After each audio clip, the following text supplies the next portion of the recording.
Hello, isang mapagpalang panahon. Ito po ang kumpleto na ng ating tinatawag na kwintas na baong libon. No? So ganito po, meron na siyang sangkap. No?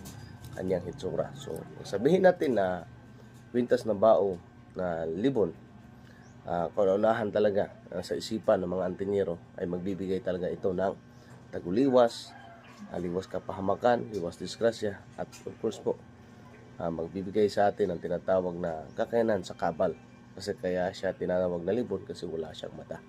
And of course po, magagamit po siya sa kahit anong mga aspeto na ninanais natin. At nakadepende din ang kanyang kapangyarihan kung ano pa yung idinagdag natin. Kaya sa atin, kung magdagdag tayo ng gamit, ay kailangan po talaga salita o orasyon o dasal ng Panginoon. At of course mga kaibigan, hindi po nawawala ang kailangan po ang apat ng aspeto ng mundo. Tinatawag po ng mutya ng lupa, tubig, hangin, at apoy. Yan po ang ating nakalakip dito. At siyempre, yung pinaniniwalaan ng kargada tulad ng pangilagidlat, leklay, at amutin ng litob, libon na suso, at iba pang sangkap na maaari makatulong sa atin. Tulad po ng tinatawag na mga kahoy ng kabal at saka kahoy ng tinatawag na pangantihan o palipas.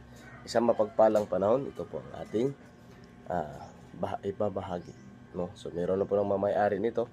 At may request po sila na lagyan po ng ukit. So, ang inukit po natin yan po.